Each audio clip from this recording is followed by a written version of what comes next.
Welcome to the ROI Masterclass, the podcast where vision meets strategy and bold moves create measurable results.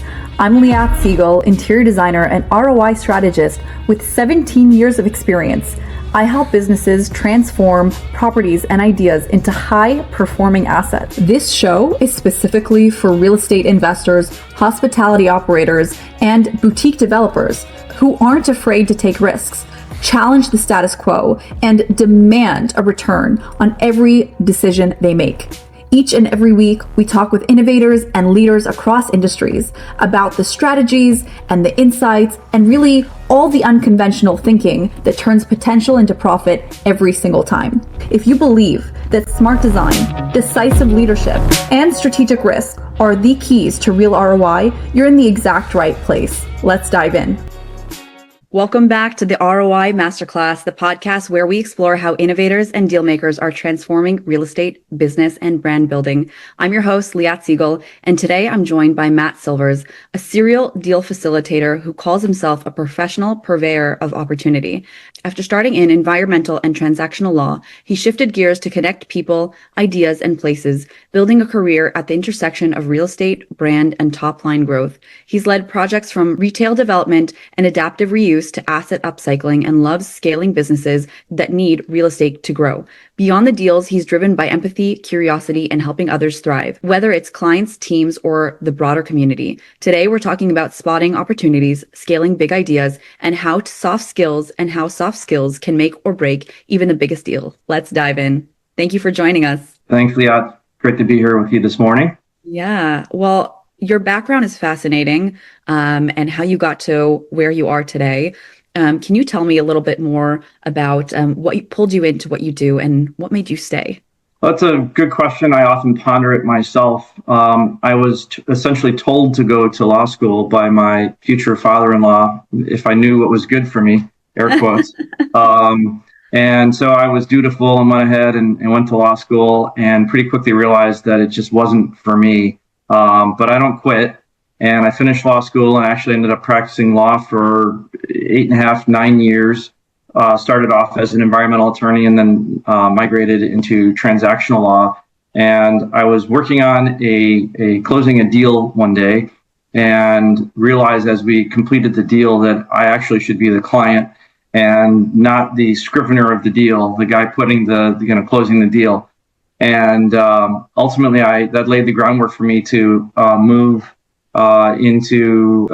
a way to move into transactional work and joined a small company working on brownfield deals, which are essentially deals that relate to real estate that is environmentally compromised. Did that for a couple of years and then got my broker's license. I lived in Chicago at the time, and it's very easy as an attorney in the state of Illinois to become a broker. So I became a broker and affiliated with a small shop and just started basically getting more deals than I knew what to do with. And I found that my lawyering skills were actually quite useful in the real estate brokerage world because brokers there wasn't a lot of follow up and follow through. And I was really good at following up and following through and helping my clients kind of see through the haze of battle, if you will, to decide which deals should be done, which deals should be passed on, etc.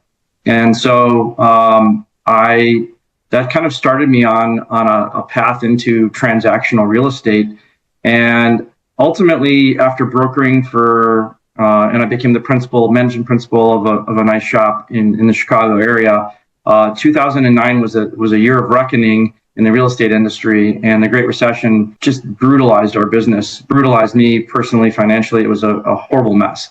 And I used that as kind of Phoenix Rising situation. I used that as an opportunity to kind of reinvent myself within real estate. I had been bitten by the real estate bug.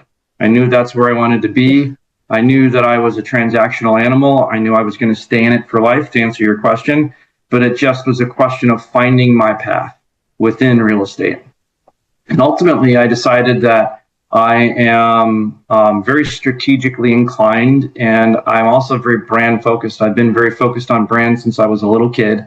I used to collect corporate logos as a kid for whatever odd reason, very odd. At any rate, through happenstance, met an individual who introduced me to the CEO of an upstart movie theater company in Austin, Texas. And at the time I was living in Chicago, who was looking for someone to help him scale up the business and was really looking for real estate help. And it felt like the perfect confluence of all the things that I wanted to do in real estate. And so moved my family to Austin and built a beautiful national entertainment concept called Flicks Brewhouse. When I joined the company, it was one location. And when COVID reared its ugly head, we were up to 13 locations and had built a very nice run rate. It was a very large, at that point, profitable multi-million-dollar business, without going into too much detail. And it was, I think, to that point in time, it was about as good as I could have expected in terms of all the things that I wanted to be and all the things that I wanted to do within real estate. And COVID, of course, impacted all of us. It impacted you, and impacted your family, and impacted everybody. It impacted my family. And so movie theater businesses did not survive COVID very well. We ended up closing in October of 2020, and very quickly I latched on to my current company, which is a company out of Chicago called Project Management Advisors. I'm a partner in the Austin office, and Project Management Advisors has been around for about 31, 32 years, and has historically focused on project management and has evolved into development management, investor representation, and now advisory services, which is what I head up within the company nationwide. And our advisory services group focuses on a wide range of issues that really precede project management. It comes well before the project, typically. Due diligence, site selection, highest and best use analysis, market analysis, you name it, a whole wide range of things that we do. And honestly, I get up every morning really excited to do what I do, because if I feel like with all of the skills that I've amassed to date, it's just about the perfect thing that I could be doing for a living at this stage in my career. I'm not sure that I answered your question spot on. If I haven't, you can certainly re-ask them, but that's a good bit about my background and kind of why I'm in real estate and why I'm going to stick with it. Yeah, amazing. Well, yeah, I would agree with you that it's definitely the real estate bug, because once you get in it, it's like it's addicting for sure. It's kind of, I don't know if there are endorphins or something being released when I work on transactions, but something's going on, and it's definitely bitten me for sure. If you could sum up in like one word what your biggest skill is, and what you do, maybe just a few words, what would that be? Perception, persistence, and empathy would be the three. Uh-huh. Okay, amazing. And was there a specific, you've gone through so much throughout your career, was there a specific turning point that changed the way, or challenge that changed the way that you operate, that you think, that with which you approach transactions today? I think there have been multiple. I'm an old guy now, so I can say that there have been multiple inflection points. One was when I left law. That was an awakening. It helped me realize that I should be in the transaction as opposed to the guy putting the kind of facilitating the, documenting the transaction, I should say. The next inflection point was when I moved to Austin and I took the job as the chief development officer of Flicks Entertainment. It was kind of the first time in my career where I was able to utilize all of the arrows in my quiver, as opposed to just a few of them at any given time. I needed all of them. And it was a very intense job, but somehow I loved it. I got to the office at 8 in-the-morning. I stayed till 8 at night. I worked most weekends. I traveled incessantly, probably at the expense of some of the relationships that I have with my kids. But I loved it. It was super fulfilling. And then I would say that COVID was a very humbling experience that was yet another inflection point, and it required the pivot to what it is that I'm doing now. And I think that pivot showed me that I can still be quite fulfilled and content doing what I'm doing, even though the complexion of what I'm doing is very different. I'm doing it for others. I'm not doing it for my own account. And so it's very different. It's almost like going back to being a lawyer and helping others facilitate deals. So I'm still very close to deals. I'm helping others put deals together to help them come to fruition, and ultimately build whatever it is that they're going to do. But I'm not doing it for my own account. And at this stage in my career, it is fulfilling. It's nice. I've had both experiences, and I'm good with it. Wow. I mean, I believe I would imagine that your background in law is really handy today. We were talking about It's always been very handy. Yeah. I as a broker, I was able to see and understand deals and deal structure that others weren't necessarily able to. Attorneys could have, but most brokers didn't. It also created a certain sense of pacing within me that helped me drive deals and my clients forward. When you're a law firm attorney, everything is just on the clock, and you're used to living on the clock, punching that button when you're on writing a brief or drafting a contract, and then punching it again when you're done. And so everything is so clock based. I was just used to that. And so I just drove everything forward with a fairly significant amount of pace. And I realized that most brokers did not. And that's something, the way I did it was something that my clients preferred. They really liked it at the time. So, and then now, having seen so much more, I'm in my 50s now. So I've seen a lot of deals, built a lot of deals, and both as an attorney and as a principal and as a broker. And so I think that perspective has really helped me, and it's all underpinned by my the first 8 years of my career that I spent as a transactional attorney. What do you see as like the biggest driver of ROI for your clients? Is it the law side of things? Is it and that perspective, that unique perspective that you bring to the table? What do you think is the biggest lever? From as far as what I bring to the table, as opposed to like kind of just drivers of ROI in general. I mean, both. Yeah, give us both. A lot of times our clients have a general understanding of what drives their own internal return on investment. But sometimes they lack objectivity, and I can certainly bring that objectivity because the deal wasn't born in my brain. It was born in a boardroom somewhere or in the brains of other people. And then that deal finds its way to me, and I can have a fresh look at it. And I have a fairly significant amount of deal experience now, both good and bad. And it's, good and bad in equal measure. And bringing both of those experience sets to the table and applying that through the lens of objectivity, I think is a huge benefit to my clients for sure. From that perspective, focusing on the typical things that drive ROI, like people, demand, where people want to be, where they want to shop, where they want to work, where they need to work, where they need to go to the hospital, where where the things that they buy need to be built. All of those things are asset classes within real estate. And it's ultimately all driven by people, the cost of money, and the regulatory environment. Those are kind of like the big three from my perspective.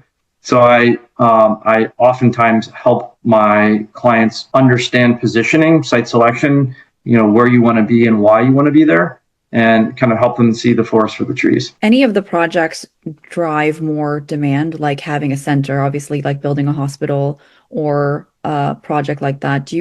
Are you ever within projects that help drive new centers of interest? Yeah, I have been in my career. Early on as a broker, I was fortunate enough, and it's kind of a sub-inflection point in my career, but I landed a major developer that is now part of Brookfield, which is a huge conglomerate. But they were known for placemaking and for building cities, essentially. They repositioned the old Denver Stapleton Airport into a whole new place for thousands and thousands of people to live that was masterfully thought out. And so they came into my life in 2003. And by 2004, we were very much aligned, and I was their exclusive representative in the Midwest. helping them roll out. To say that they were shopping centers would be a disservice. They were not shopping centers. They were places to live, places to shop, places to work. They were small cities. And so that experience, I think, would be on point. So Forest City was in the business of building these new nodes. It's a huge risk-taking endeavor because most people want to go in the node. They don't want to go next to the node and create a new node that competes with node number one. And so the client was in the business of doing that, creating a new place. Yeah. And it takes a fairly significant amount of bravery, and most don't want to do that. They want to focus in the node or around the immediate periphery of the node because it's safe harbor. It's a much more comfortable place to be because there's existing demand. You don't have to create the demand. You don't have to worry about moving people there. People are already shopping there. People are already working there. So it's usually reserved. Creating a new node is usually reserved for the brave, for the very well-funded, and for those who have a very long view from an investment cycle standpoint, a very long view of the world, almost more of an institutional view of things. A lot of money wants to be in and out in 3, 5, 7 years, depending on what you're investing in. I don't know why it's odd years, but it's always 3, 5, or 7 years. And you can't do that if you're building a new place, a new node. You're talking about 10 years, 15 years, 20 years. You're in it for the long haul. So it's a rare breed. It's a very specific subset of the real estate investment community out there, the development community out there. But it's exciting stuff. Just to be a part of those types of projects is pretty amazing. Yeah, they're visionary. And there's a lot of that from what I understand. A lot of people that I'm speaking to in Florida have shared with me that there is massive building of those new nodes, as you call them, new centers where they're building shopping centers and infrastructure, schools and all that kind of stuff. It's just popping up everywhere. And it's driving a lot of people to move there and to work and live. Yeah, I suppose the definition of node could be variable. In Florida, much like where I live in Austin, Texas, a lot of that is stemming from huge demand associated with places to live because there are not enough places to live. And so that has caused the price of places to live to go skyrocketing high to the point where people who are moving there or want to move there can't afford it. So they typically go just a little further out to a place where newer houses are being built that are $200,000 less than the neighborhood that they really want to live in. So that's kind of the mindset associated with creating some of these new peripheral or ancillary nodes. They're basically fulfilling demand that exists by virtue of the crushing number of people who want to live in Central Florida, South Florida, Central Texas. There are a few other places. Now, interestingly enough, I'll pick on Austin, Texas, where I happen to live, as a poster child for when things start to go sideways. If the regulatory environment is not conducive to thoughtful and fast-paced development, it's just the city was caught off guard by the demand. Ultimately, the pace of development, building places to live, whether it's houses, multifamily, you name it, won't keep up. And so that drives, due to scarcity, that drives prices of existing houses, apartments to a place where people just can't afford it relative to the salaries that are being offered in that market. And then people get frustrated and they start to move away or decide not to move to Austin, and growth flattens out. And sometimes that growth never re-energizes. Sometimes it does. So we'll see what happens in Austin, but we're now in one of those periods where it has flattened out, and we've gone from 150 people moving here a day to maybe 15 people moving here a day. Wow. So it's a very dramatic swing. Wow. And that's what happens. Where do you see design affect ROI, whether it's how the building is built or the aesthetics? How does that drive ROI or property value? I'm going to use a baking analogy. I'm a big believer in the icing on the cake. I feel very strongly that how the icing looks helps you decide whether or not you want to buy that cake or you want a piece of that cake. If the icing is sloppy or ugly or boring, regardless of how good the cake is. I mean, you could have a styrofoam block inside of the icing. People are going to buy it if it looks good. It's kind of one of the aspects of the human condition. We are very visual creatures, and we respond to visual cues and visual stimulus, both kind of in the present and also subliminally. And that's what branding is all about. Think about when you go, I don't know if you drink or not, but if you go buy a bottle of wine and you don't know a lot about wine, which bottle of wine are you going to choose? You're going to choose the one with the pretty label. Yeah. It's 9 times out of 10. That's just the way it goes. So I'm a big believer in measured, in icing, but in a measured way. I think it can generate a significant return, whether you're talking about a place to live, a place to shop, a place to work. Those are all places where aesthetics factor in rather prominently. And there is a delicate balance between how much you want to spend and how much you need to spend to get to that sweet spot where people will respond favorably to the aesthetic environment that you're creating. Yeah. So I spent a lot of time thinking about that. In my prior job, I spent a considerable amount of time thinking about the aesthetic that I was creating, that I was delivering to consumers, and just how much I had to spend to get to that sweet spot. So I would identify that sweet spot and then figure out how much I needed to spend to get just inside of that leading edge of it without going all the way through it and blowing my budget. Because budgets are a very real thing, and you need to generate. It doesn't matter what you're doing. If you're a company or if you're a developer, if you're an investor, you have to focus. If you're expecting a return on investment, you have to focus on what you're spending. And what you spend on aesthetics sometimes falls by the wayside. But I believe it is a very, very important component part of whether a person wants to work in a place, shop in a place, or live in a place. So I don't know if that answers your question directly, but that's kind of how I think about it. What would you say to those people who say, oh, it's just superfluous? I would say that they don't understand. They don't understand how people think and take in environments. Yeah. It's all about placemaking. It's a word that's probably overused by now, but it's really true. Humans feel comfortable when they're going to a place. I used that word before. It's a very important part of creating an environment where humans want to be. And if it is not aesthetic enough, it doesn't have to be perfection, but if it is not aesthetic enough, humans are kind of viscerally going to not want to either come back or go there to begin with. So I would say that they're not seeing the forest for the trees. If you could leave us with 3 things, whether it's market trends and how you see real estate going, like the direction, or a few tips for our audience, what would those things be?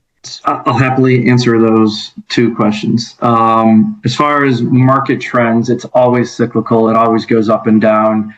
And when you're high, you have to be ready for low. When you're low, you have to start anticipating the high.